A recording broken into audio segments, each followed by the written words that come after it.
So guys, in the previous video we have successfully encoded our shellcode with NOT operation and we have got this output. And I slightly changed my Python code to get this output. This output like 0xce comma and 0x3f comma and so on. Now this format will be easy to import into our assembly code. So let me copy this and create a new file.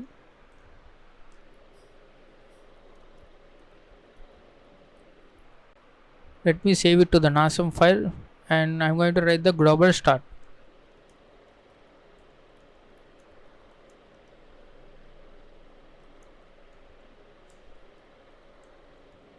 So this decoder will also be similar to the our XOR decoder, right?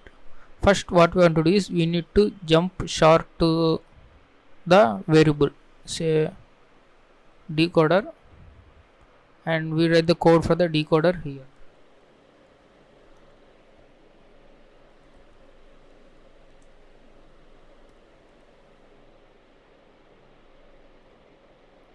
So we have jumped from this point to the decoder label. Now what we are going to do is we need to write the call instruction, call to decode, and this call performs the jump to decode label. Since we do not have any decode label, we will write one decode label, and the address of the next instruction is the shellcode.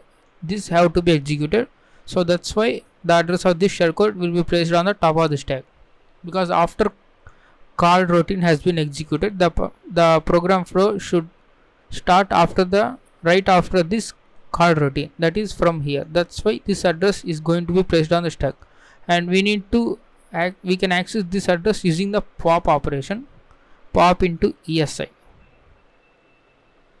So we have successfully popped the shellcode, address of the shellcode into ESI register. Now let me create the contents of ECX register, because we need to loop all over these bytes and we need to perform the NOT operation, right? Alright, now we need to find the size of the shellcode. Now what I'm going to do is I put a temporary variable count. Now after each iteration I will just increment by 1. Now I am going to print that variable.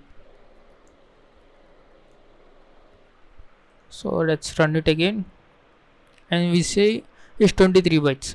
So this is the shellcode I have taken from the execve binary. This is not a bind shell or a reverse shell. Okay, now I am going to move that 23 into the ECX register, that means lower half of ECX register, and now we need to say not ESI, not byte ESI, and we need to increment ESI. So at the first iteration the ESI points to the first byte, and after the second iteration ESI points to the second byte, and so on. So we need to say loop decoding, and I am going to put this loop as decoding label. So this loop executes until the ECX register becomes 0. So after completion of this loop, our encoded shellcode will be decoded. That means it performs NOT operation on each byte and we will get our original shellcode.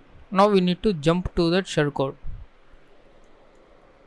and the decoded shellcode will be replaced by those bytes. That's why we need to jump to this shellcode. Let's say jump short shellcode, right? So I think I have done everything right. So this is how you write the NOT decoder in the assembly language.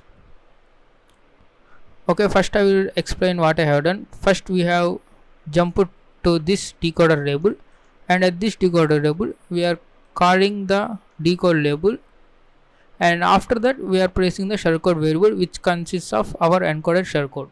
So after call routine has been executed, to get to this instruction, this address have been placed on the stack. So we pop out that value into the ESI register, and we create the ECX register for looping purposes. Also we have moved the size of the shellcode into ECX register, and then we will loop over this until ECX becomes 0. In that loop we are going to take in each byte of this encoded shellcode, and we are performing the not operation, and we are incrementing all over the bytes, and finally we are jumping to the same shellcode. So this is how you write the not decoder in assembly language. So let us check in the calculator. So I'm taking the byte. Okay, first let me switch to hexadecimal and let me type CE, and if I hit the not, I should get 31, right? Because this is the first byte, and there you go guys, we have got the 31. And let's take another example, 3F. okay, if I take 3F and if I perform the not operation, I should get C0. Yes, there you go guys, we got the C0.